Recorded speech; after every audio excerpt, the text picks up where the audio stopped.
Every country on earth at the moment is reforming public education. There are two reasons for it. The first of them is economic. People are trying to work out, how do we educate our children to take their place in the economies of the 21st century? How do we do that? Given that we can't anticipate what the economy will look like at the end of next week, as the recent turmoil is demonstrating. How do we do that? The second, though, is cultural. Every country on earth is trying to figure out, how do we educate our children so they have a sense of cultural identity and so that we can pass on the cultural genes of our communities while being part of the process of globalization. How do we square that circle? The problem is they're trying to meet the future by doing what they did in the past. And on the way, they're alienating millions of kids who don't see any purpose in going to school. When we went to school, we were kept there with a story, which is if you worked hard and did well and got a college degree, you would have a job. Our kids don't believe that. And they're right not to, by the way. You're better having a degree than not, but it's not a guarantee anymore. And particularly not if the route to it marginalizes most of the things that you think are important about yourself. Some people say we have to raise standards as if this is a breakthrough. You know, like, really, yes, we should. Why would you lower them? You know, I mean, I haven't come across an argument that persuades me of lowering them. But raising them, of course we should raise them. The problem is that the current system of education was designed and conceived and structured for a different age. It was conceived in the intellectual culture of the Enlightenment and in the economic circumstances of the Industrial Revolution. Before the middle of the 19th century, there were no systems of public education. Not really. I mean, you could get educated by Jesuits, you know, if you had the money. But public education, paid for from taxation, compulsory to everybody and free at the point of delivery, that was a revolutionary idea. And many people objected to it. They said it's not possible for many street kids, working class children, to benefit from public education. They're incapable of learning to read and write, and why are we spending time on this? So there's also built into it a whole series of assumptions about social structure and capacity. It was driven by an economic imperative of the time, but running right through it was an intellectual model of the mind, which was essentially the Enlightenment view of intelligence. That real intelligence consists in the capacity for a certain type of deductive reasoning and a knowledge of the classics originally, what we come to think of as academic ability.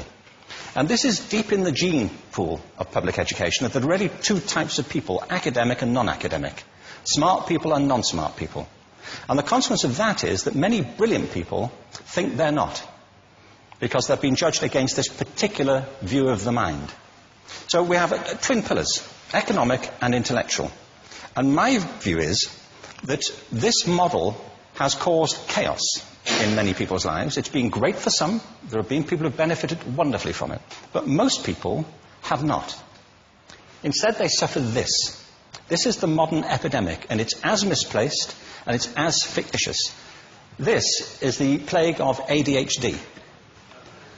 Now, this is a map of the incidence of ADHD in America, or prescriptions for ADHD. Don't mistake me here. I don't mean to say there is no such thing as attention deficit disorder. I'm not qualified to say if there is such a thing. I know that a great majority of psychologists and paediatricians think there is such a thing. But it's still a matter of debate. What I do know for a fact is it's not an epidemic.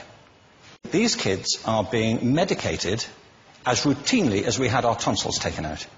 And on the same whimsical basis, and for the same reason, medical fashion. Our children are living in the most intensely stimulating period in the history of the earth. They're being besieged with information and calls for their attention from every platform, computers, from iPhones, from advertising hoardings, from hundreds of television channels. And we're penalizing them now for getting distracted. From what? You know, boring stuff. At school, for the most part. It seems to me it's not a coincidence totally that the incidence of ADHD has risen in parallel with the growth of standardized testing. Now, these kids are being given Ritalin and Adderall and all manner of things, often quite dangerous drugs, to get them focused and calm them down. But according to this, attention deficit disorder increases as you travel east across the country. People start losing interest in Oklahoma.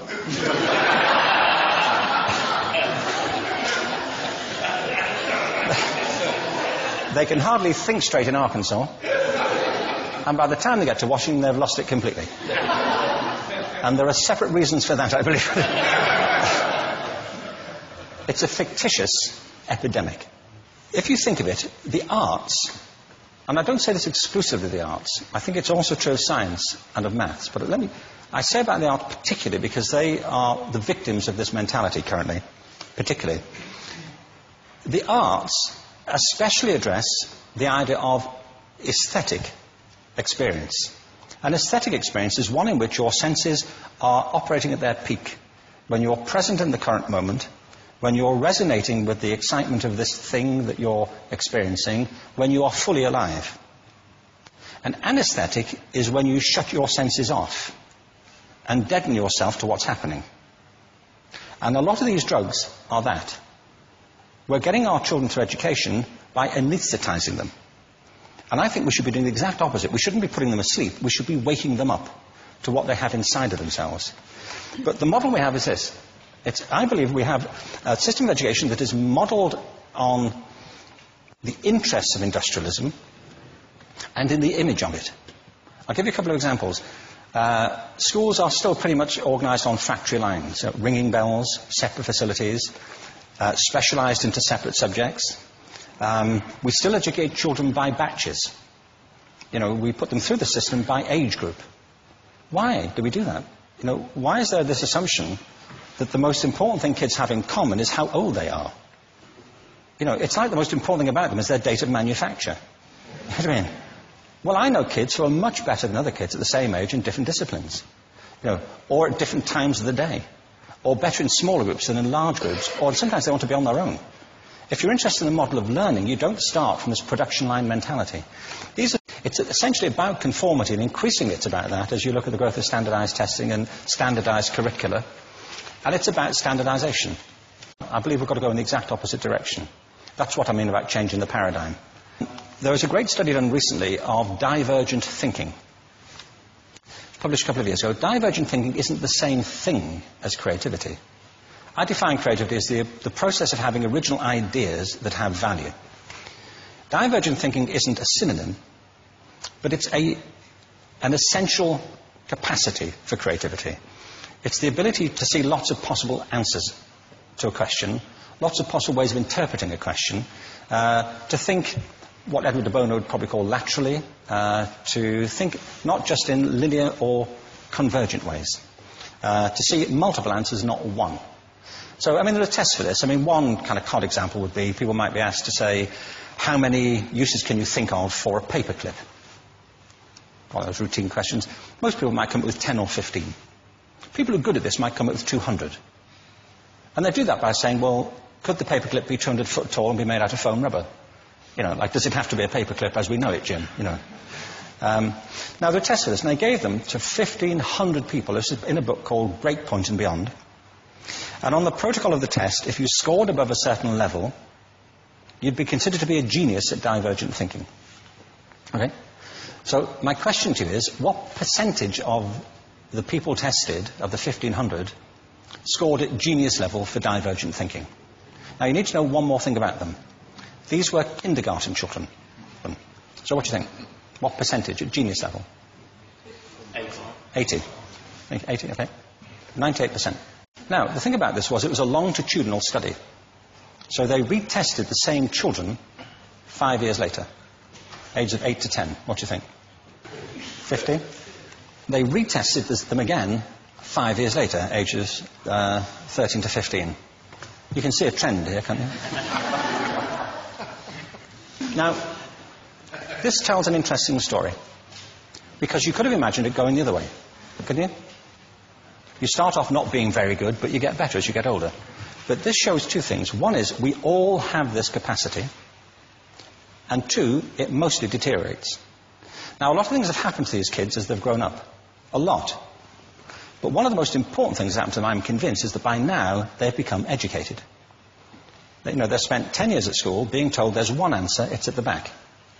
And don't look. And don't copy, because that's cheating. I mean, outside schools, that's called collaboration, but inside schools. Now, this isn't because teachers want it this way, it's just because it happens that way. It's because it's in the gene pool of education. We have to think differently about human capacity. We have to get over this old conception of academic, non-academic, abstract, theoretical, vocational, and see it for what it is, a myth. Secondly, we have to recognize that most great learning happens in groups, that collaboration is the stuff of growth. If we atomize people and separate them and judge them separately, we form a kind of disjunction between them and their natural learning environment. And thirdly, it's crucially about the culture of our institutions, the habits of the institution and the habitats that they occupy.